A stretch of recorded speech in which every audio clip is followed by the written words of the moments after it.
The stars turned slowly beyond the viewport, cold, distant, and utterly silent. Bryce watched them as the derelict station came into view, like a wound stitched into the black. It hovered there, an old orbital shell fractured at its spine, its docking rings tilted as though frozen mid-collapse. Scars from a war no one talked about anymore. It was supposed to be dead, but the lights were on. A faint glow pulsed along the underbelly of the station. Weak, faint, still alive. Bryce muttered under his breath and throttled back. No alarms, no broadcasts. But the presence of power, real, active power, was not what he'd been promised. The client said this place was abandoned, stripped, safe. No life signs, no security, no surveillance. He should have turned back. But he didn't. Smugglers like Bryce didn't survive long by asking questions. The cargo was genetic material, valuable, unclaimed, left behind by whoever had been running the breeding lines during the war. A quick snatch and go. His ship, the Ashfall, had been rigged for stealth. No one would see him come or go. He docked. The airlock hissed like it hadn't opened in years. A dry metallic whine followed, like the groan of a machine that had been waiting too long to breathe. Inside, the corridor lights flickered, cold white strobes along steel-plated walls. Dust danced in the beams, but not much. Too little, actually. The floor wasn't as grimy as he expected. No rust-stained footprints, no moisture rot. The air was warm, warmer than it should have been. Something was running. As he stepped deeper into the station, the door behind him sealed with a soft click. He didn't flinch, just kept moving. His boots echoed too cleanly on the floor. No debris, no drag marks, no signs of struggle, just that same antiseptic sterility. The datapad in his hand blinked, soft green pulses mapping his route to the cargo hold, sub-level 4. Bryce had done runs like this before, post-war cleanups, scavenger routes, fertility theft. Most facilities had long since been stripped, their test tubes emptied, their subjects sold to the highest bidder, or quietly terminated when profit dropped. But something about this place felt wrong. It wasn't just that it was still functioning, it was too functional. He passed a sealed door, then another, and another, each labeled in both human common and an alien dialect, fluid, looping script he didn't recognize. No windows, no sound, but he could feel the hum beneath his feet, the low throb of machines still cycling, breathing, waiting. Bryce's hand drifted near his sidearm. He didn't know what he expected. Leftover technicians, security drones, fail-safes? Instead, he got silence. A silence so thick it made the skin on his neck tighten. The tracker pinged again, pointing him toward the last wing of the corridor. He took one more step and stopped. To his left, a panel of reinforced glass shimmered dully in the flickering light. It was the only window he'd seen on this level. No markings, no label, just a single rectangular viewport embedded in the wall. He would have walked past if not for the subtle shift inside. Movement. He turned. Behind the glass, she stood motionless. A woman, or something like one, naked, silent, blue-skinned. Her skin was a soft, dusky azure, taut over sharp collarbones, marred by faded scars and faint impressions from past restraints. Her long black hair hung like wet silk, falling forward to hide most of her face. But her eyes, dark, massive, and depthless, were watching him.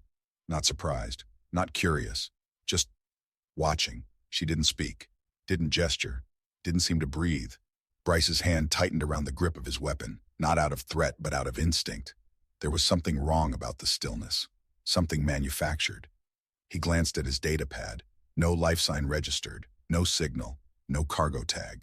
She wasn't on the manifest, wasn't supposed to exist, yet here she was. Inside the room, she didn't move, didn't retreat. Her arms hung loose at her sides. Her knees were slightly bent, like she'd been standing in that exact spot for hours, or days, or longer. He stepped closer. The glass separated them by less than a foot now. Her eyes flicked to meet his, and something old stirred in Bryce's chest. Something dusty and unwelcome. She looked used, not broken, not mad, just hollow. There was a faint redness around her wrists, faint bruises at her hips, old marks, like straps had held her still for far too long. She bore them like part of her skin now.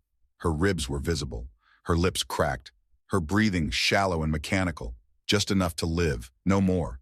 The room behind her was white, spotless, empty. Not a cell, not quite a lab. Something in between. Something meant to hold, not care.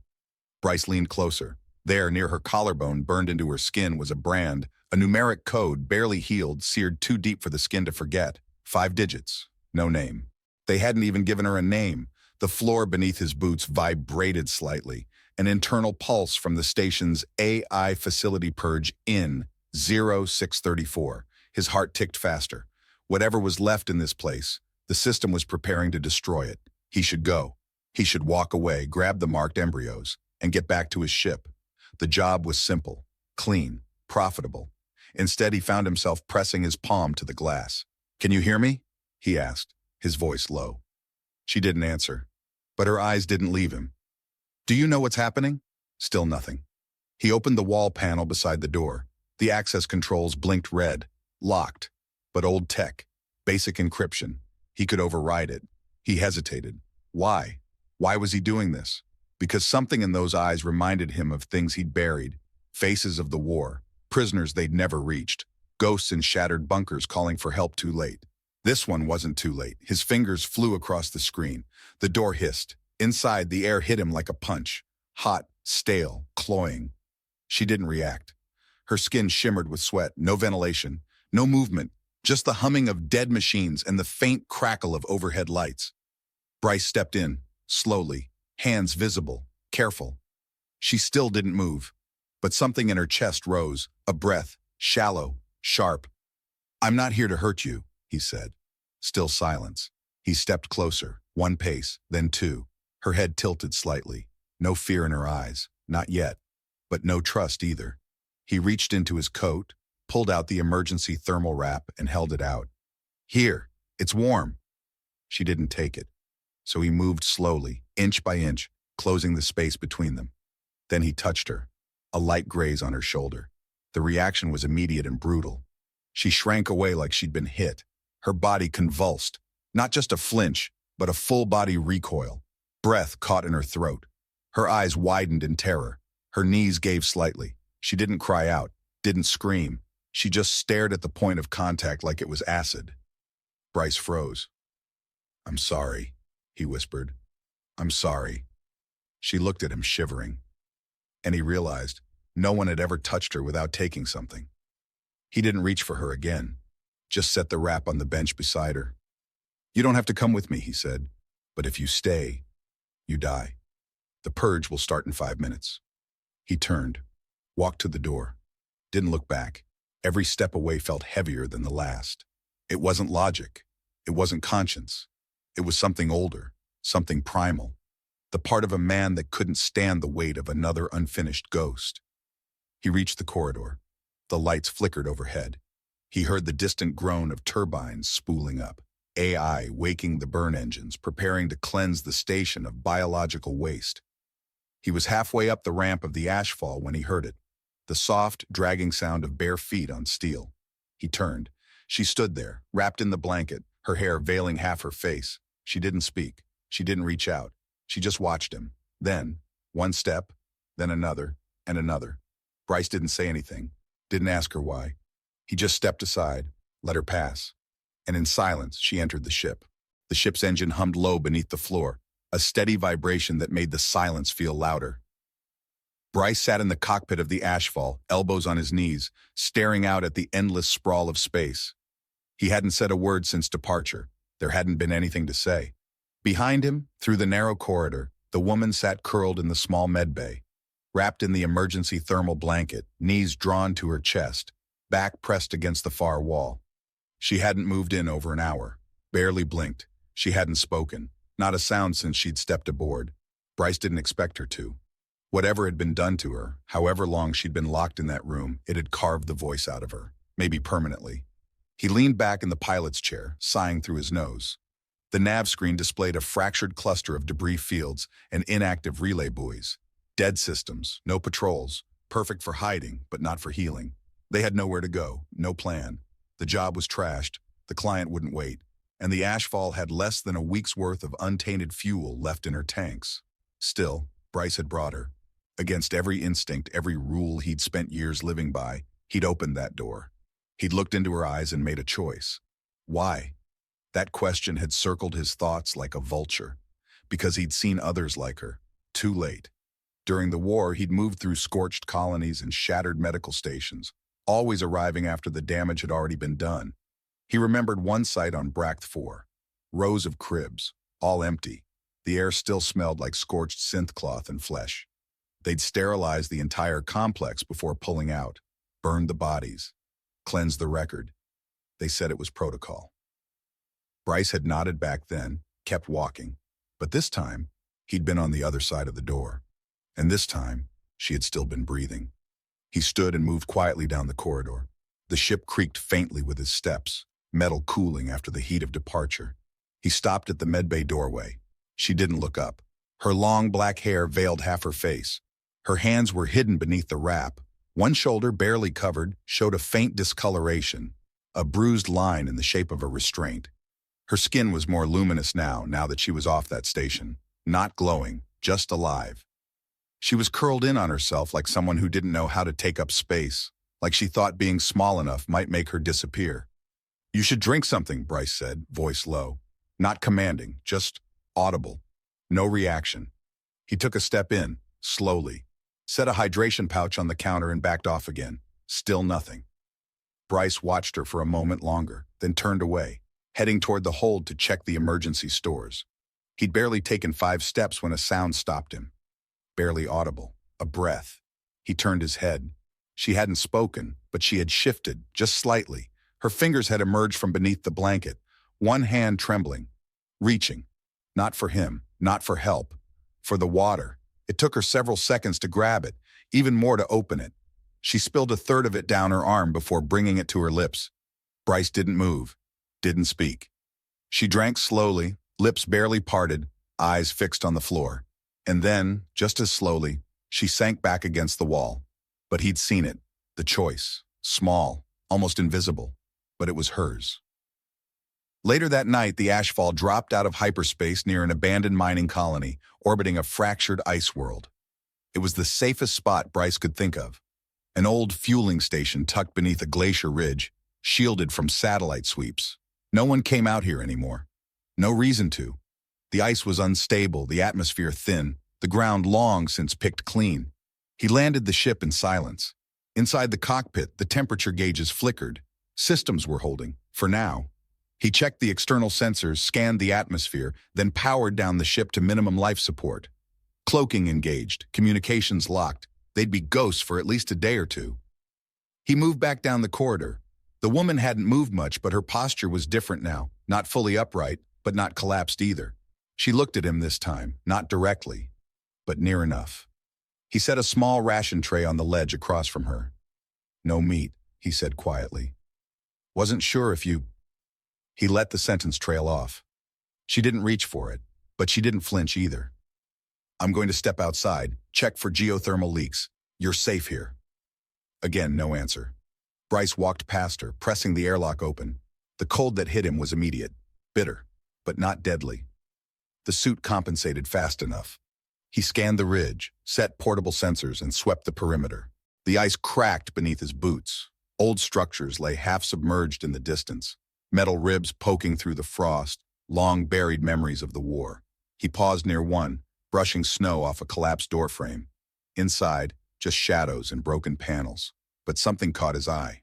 A mural, half-faded, scrawled in an alien script along the wall. It wasn't military, it was art. Children's handprints. He swallowed. Back on the ship, he removed his helmet and hung his coat. His bones ached from the cold, but he ignored it.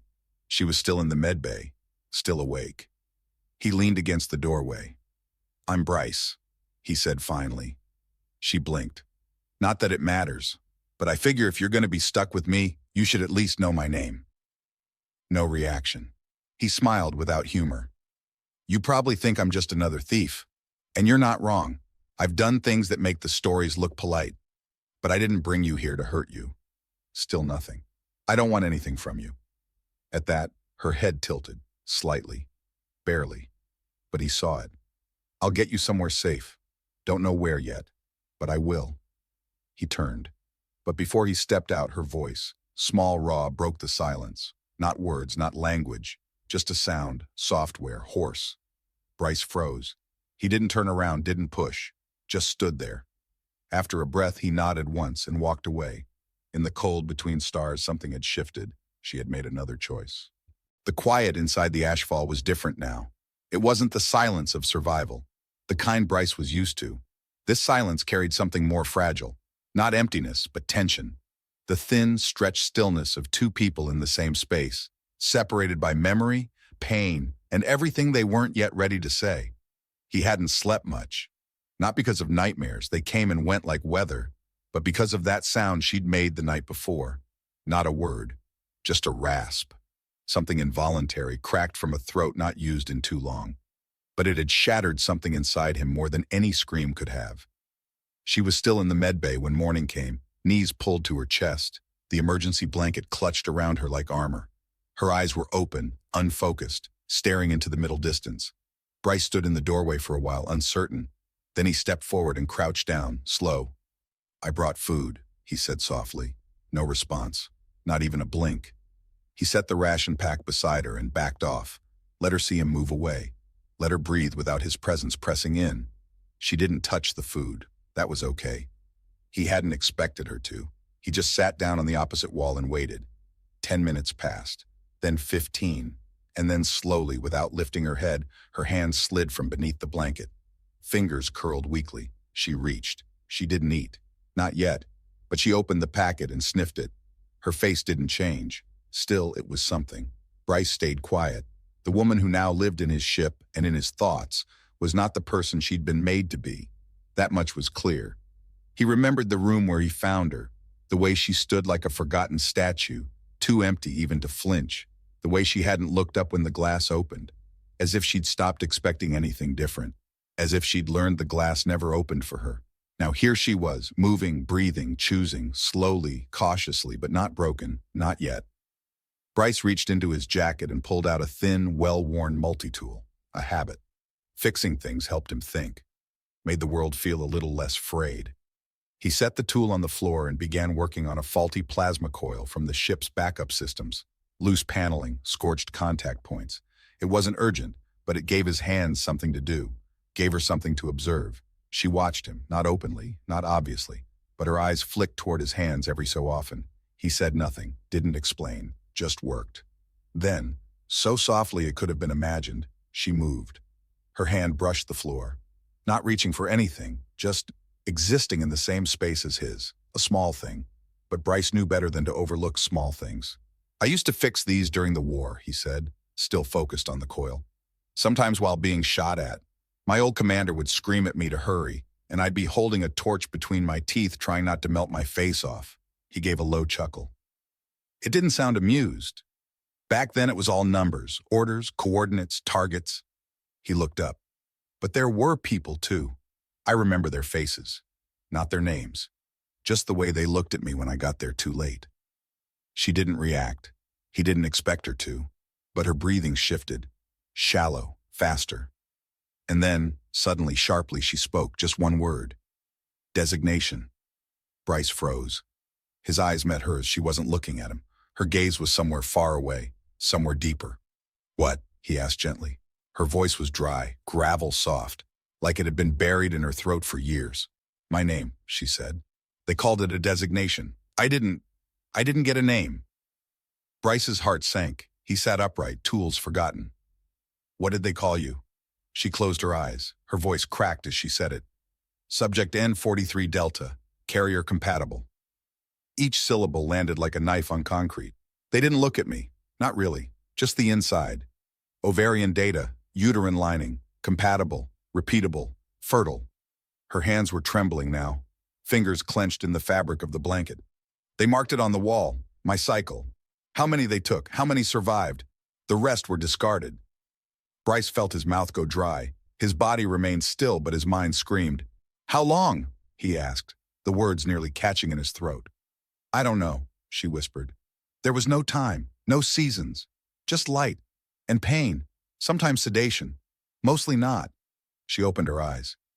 "They told me I was lucky, that I was still useful. They said others were recycled. I didn't ask what that meant. I didn't want to know." She looked at him, and for the first time her eyes were not distant. They were clear, focused, angry. They kept me awake, Bryce.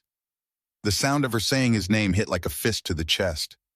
Sometimes they kept me awake through the births. He couldn't move. She was shaking now, not violently, but visibly, like her body was trying to remember how to be alive. I didn't see them, the children. I only heard them cry, once, then gone. She swallowed hard. After a while, I didn't want to hear them anymore. A long silence fell. Bryce wanted to say something, anything, but there were no words for this. Nothing that wouldn't sound empty. So he did the only thing he could. He reached out slowly and set his hand on the floor between them. Palm up, not asking, just offering. She looked at it. For a long, long time. Then her fingers slid from beneath the blanket, thin, cold, scarred, and she placed her hand in his, not tightly, not trust, not yet, but a choice. Bryce said nothing. Neither did she. But for the first time, her hand didn't flinch. And in that small, trembling silence, something fragile began to live. The moment her hand touched his, something shifted in the space between them. Not loud, not dramatic, just a quiet rearranging of gravity. Bryce didn't tighten his fingers around hers. He didn't pull her close or speak. He simply let his palm remain where it was, open and steady, and for a long time, she kept her hand there too. Her skin was cold, her touch hesitant, but she didn't recoil. That alone meant more than anything he could have said.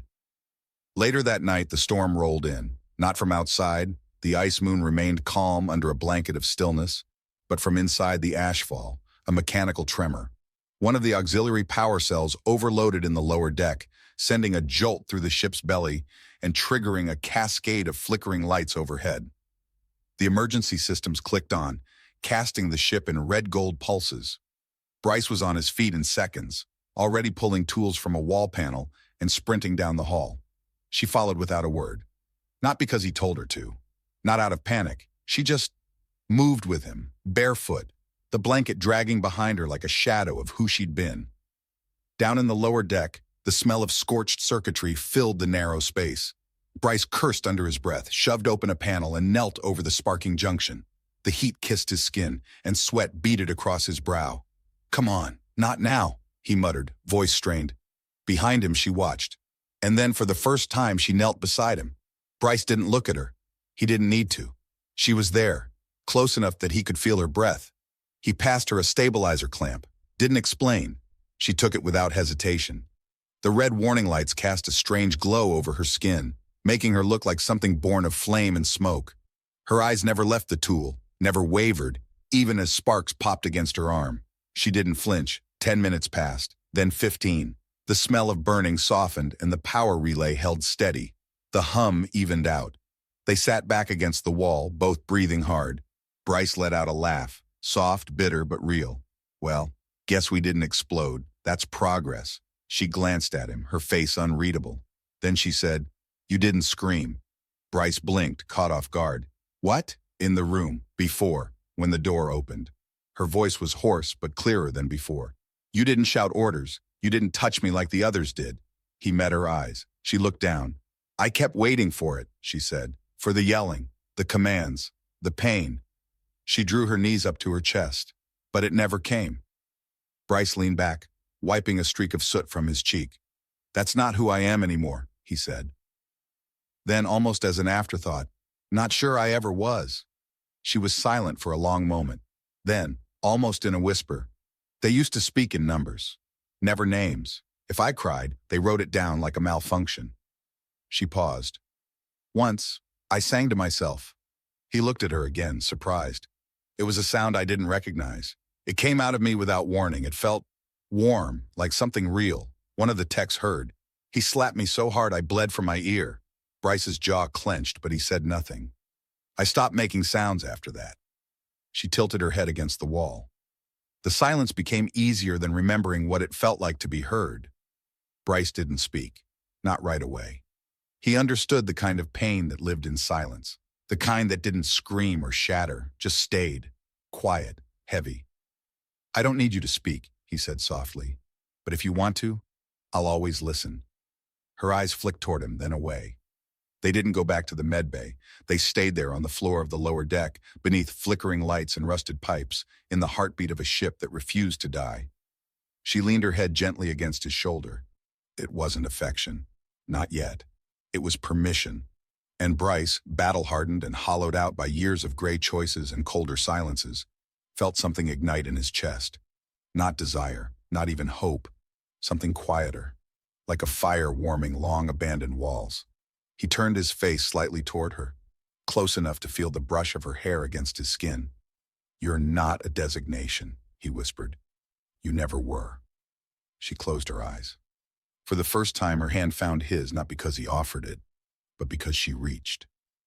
And when she whispered his name this time, it didn't sound like survival. It sounded like trust. She dreamed of light again, not the warm kind, not sun or fire. This light was sharp, flat, and endless. It didn't fall on the body. It cut through it. A white so sterile it erased everything beneath it. Then came the cold. Not environmental cold, not weather or winter. It was the kind that bloomed from inside, a chill born from being watched, measured, and never seen.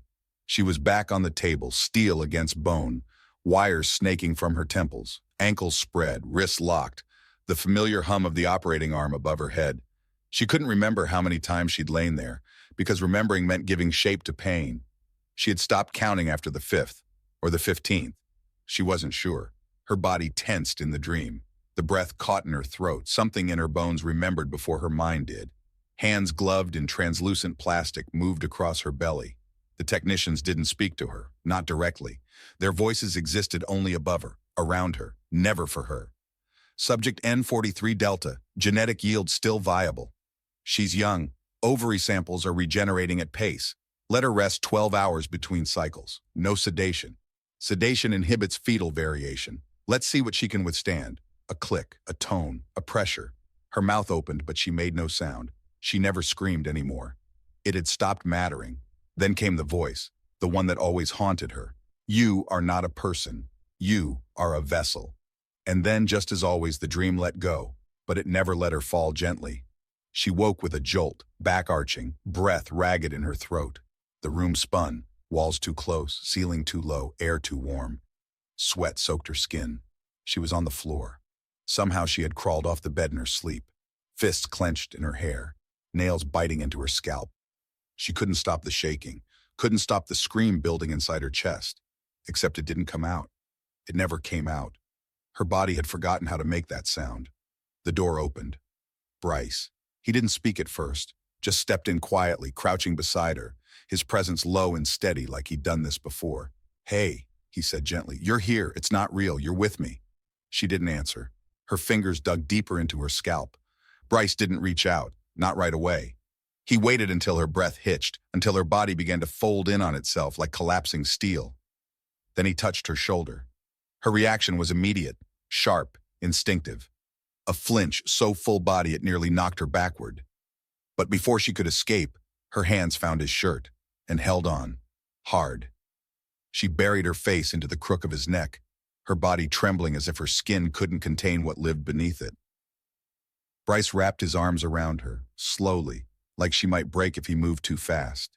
He didn't speak again. He didn't need to. He just stayed.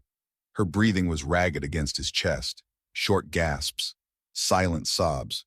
Her fists curled into the fabric of his shirt, not with fear, but desperation, like he was the only thing anchoring her to now. When the shaking slowed, she spoke. "I was awake." 2 words, barely formed, but they hit like shrapnel. Bryce held her a little tighter. "They told me sedation was wasteful.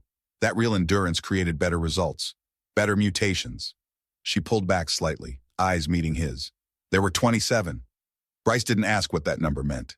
She told him anyway. Implantations, extractions, births. Not all of them reached term, but they still counted. Her voice was fading, not from hesitation, but from sheer exhaustion. "I was 14 when they started." He felt something tighten behind his ribs, a slow, sick pull of empathy and fury. But she wasn't done. "Before that," she whispered, "they studied, measured, fed me synthetics, ran tests." She paused, then, "I was 9 when they took me." Bryce closed his eyes for a moment, then opened them again.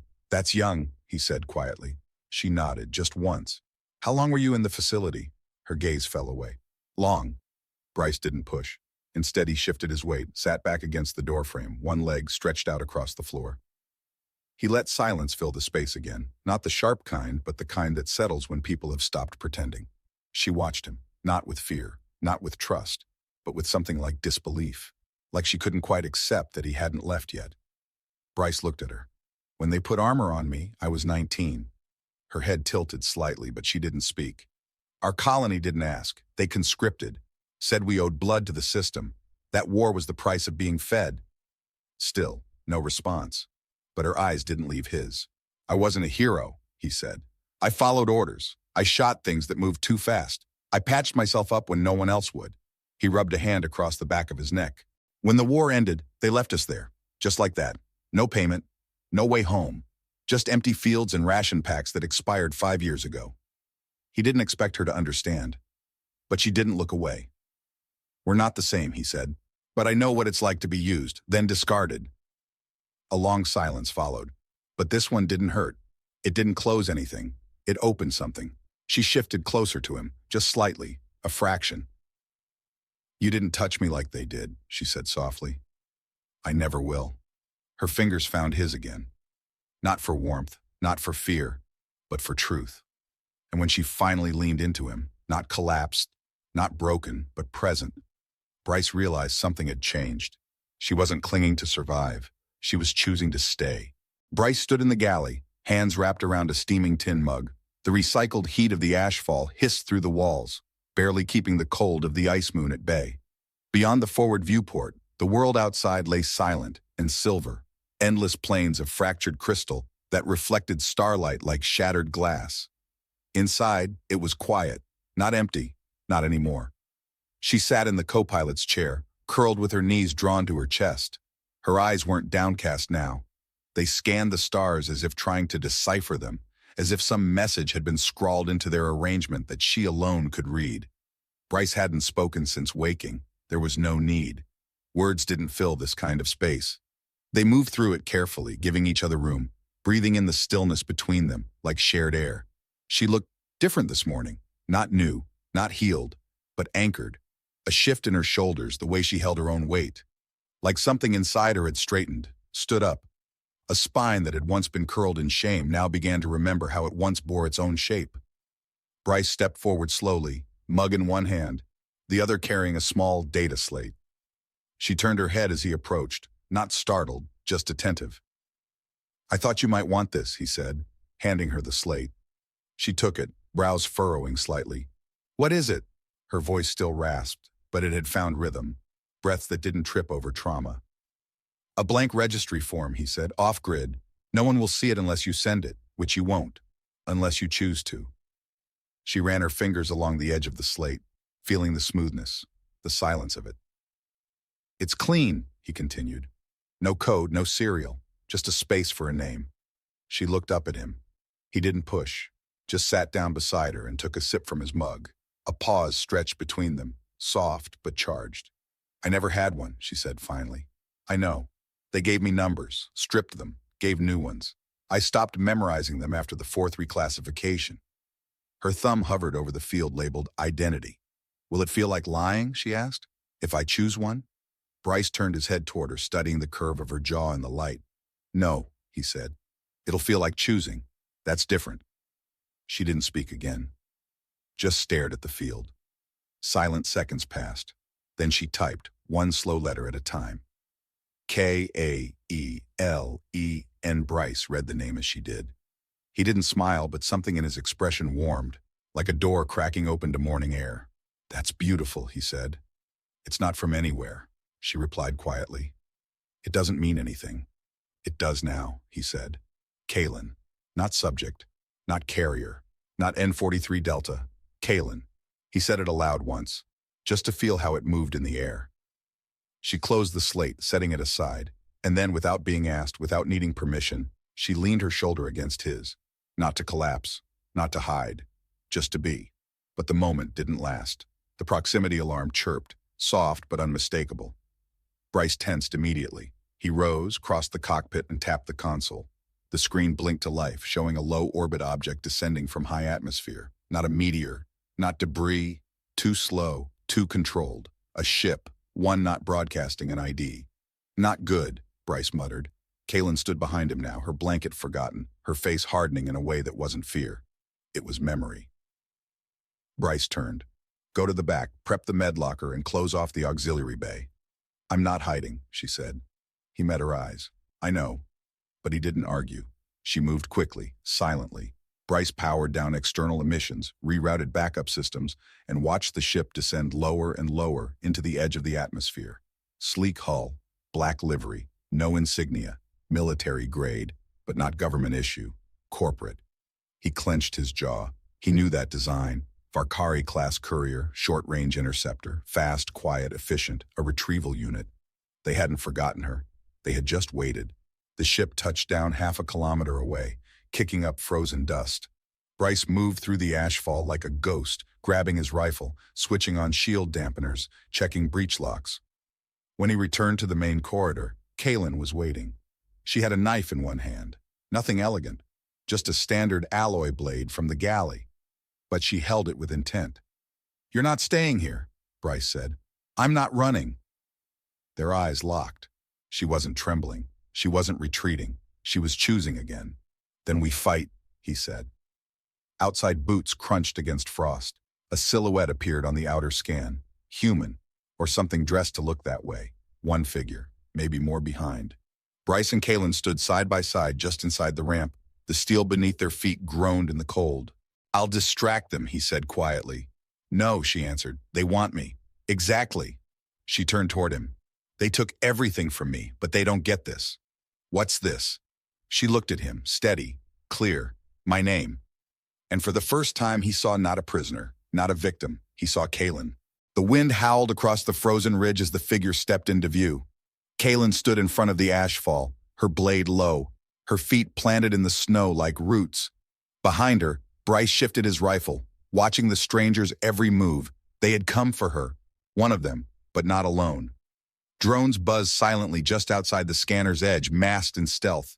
That meant surveillance, extraction, termination if necessary. She wasn't going to be extracted. The stranger stopped 10 meters away. He raised his arm. Subject N43, the voice boomed through his suit's speaker. You are to surrender immediately under corporate property recall protocol. Compliance ensures survival.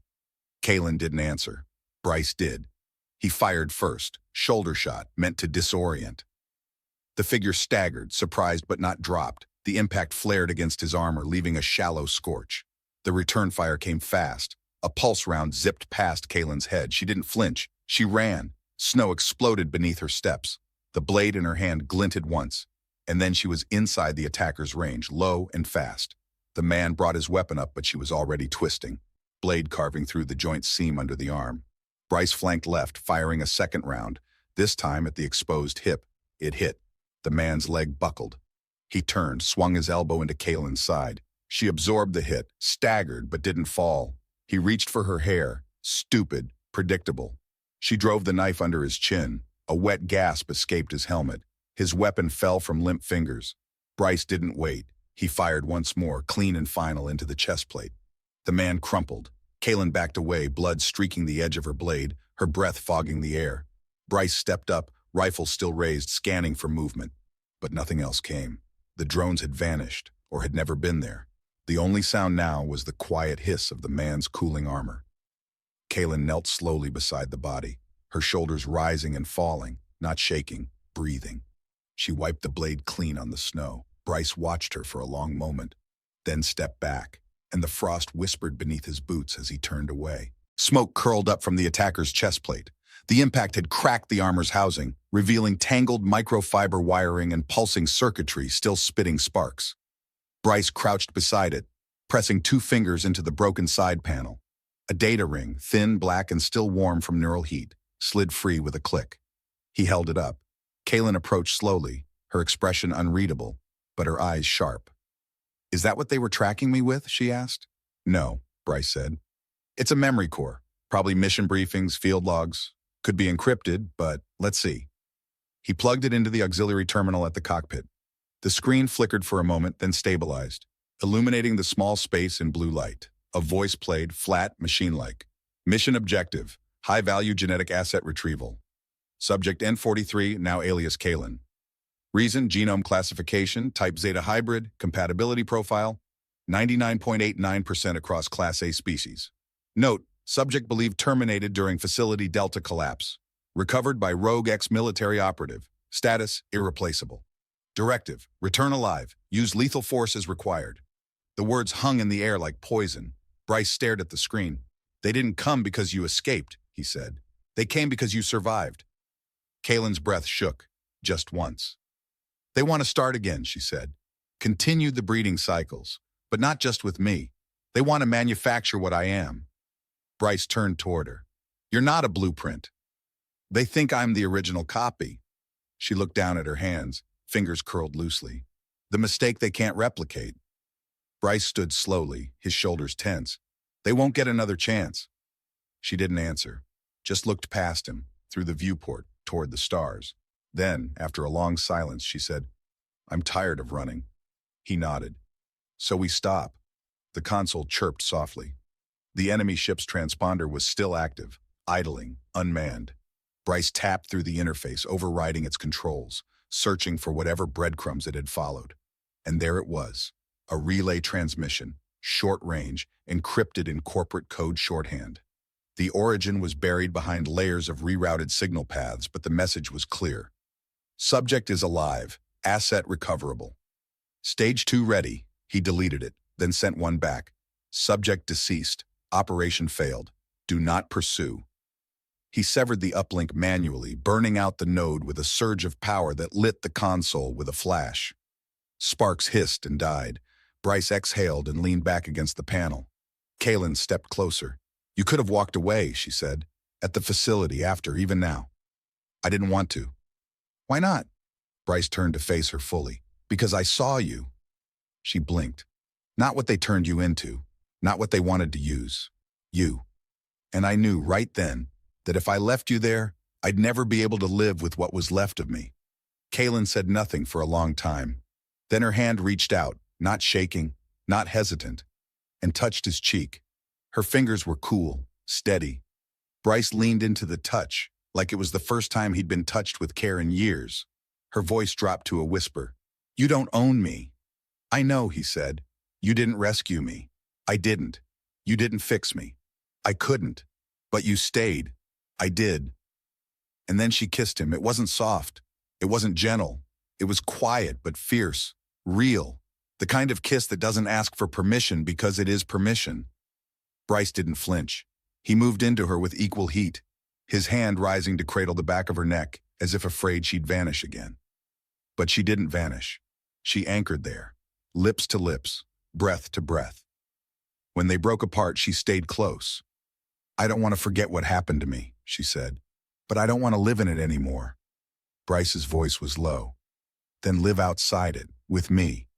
Her eyes searched his. And if they come again? They won't. But if they do... He reached behind him, took her hand and pressed it over his chest. We make sure they don't leave. Kaylin's smile was faint, but it reached her eyes. Later, the ashfall lifted from the ice moon. The retrieval craft exploded behind them. Bryce had triggered the overload remotely before launch. No one would salvage it. No signal would leak from its hull. Clean escape. They flew into unmarked space, beyond the edge of known trade routes. Black, endless, free. Kaylin stood at the front viewport, arms folded, watching the stars stretch. Bryce stepped beside her. No course logged, he said. Good, she replied. You want to choose a direction? She glanced at him. This time I do. He smiled. Pick anything. She pointed to a distant nebula, half-shrouded, luminous, unpredictable. There. Bryce set the course. Kaylin reached for his hand, interlacing her fingers through his, and together they faced forward, toward something new, not a destination, a future. And behind them, in the cold silence of a forgotten galaxy, the last echo of a stolen name faded into nothing. Kaylin, not owned, not tracked, not broken, just hers. The planet had no name on the charts. To the trade routes, it was nothing, just a quiet moon with breathable air, glowing trees, and no reason to land. To Kaylin and Bryce, it was everything. They called it Hollow Green. Here they were untracked, unclaimed, unchased. Here they lived. Kaylin moved barefoot through the cabin doorway, the morning sun painting her skin in soft gold. She held a ceramic mug between her hands, steam curling up into the quiet air. The trees beyond shimmered in the light. their bioluminescent branches swaying gently, casting dancing patterns across the wooden floor. Inside, Bryce stood over the stove, humming a tune with no origin and no end. He stirred a pot of something warm and spicy. He'd found a new root in the valley outpost last week and insisted it was edible. Kaylin wasn't so sure, but she liked the smell, and she loved the way he whistled while pretending to cook. "You're watching me again," he said without turning. "I like the view," she replied. Bryce glanced back, grinning. "You're lucky I'm humble." She walked over and leaned on the counter beside him, her hip brushing against his. It didn't make her tense anymore, his nearness. It had become easy, familiar, chosen. "You still think about them?" Bryce asked softly. Kaylin didn't answer right away. She looked out through the window where morning light filtered through the trees in veins of gold and green. "Sometimes," she said, "but they feel far now, like another life, like a story someone else told." Bryce turned the heat off and poured the food into two mismatched bowls. "You want to eat outside?" She smiled. "Always." They took their breakfast onto the porch and sat on the edge of the wooden steps, feet dangling, sunlight warming their skin. Birds sang somewhere in the forest, strange and lilting. The air carried the scent of wet leaves and wildflowers. After a while, Bryce looked over at her. She was watching him, not in fear, not in waiting, just seeing him. And then she said it, soft, steady, with a voice that had once forgotten how to speak. "I love you." Bryce didn't move for a beat. Then he set his bowl aside, leaned forward, and kissed her, slow and tender, his hand at her jaw, her fingers curling into his shirt. There was no urgency in it, no desperation, just presence. When they parted, he whispered against her lips, "I love you too." They sat there until the sun climbed higher. There were no alarms, no countdowns, no names she didn't choose. Just this moment. Kaylin leaned her head against his shoulder and closed her eyes. She didn't dream of cold lights anymore. She dreamed of heat, of breath, of the way his voice sounded in the morning, raspy with sleep, of the sound of her name, not a code, not a label, but a truth. Kaylin, chosen, loved, free. And in that freedom, she realized something. Her story hadn't ended when she escaped the facility. It hadn't ended when they stopped running. It had begun when someone saw her as more than what she'd survived, and chose her anyway.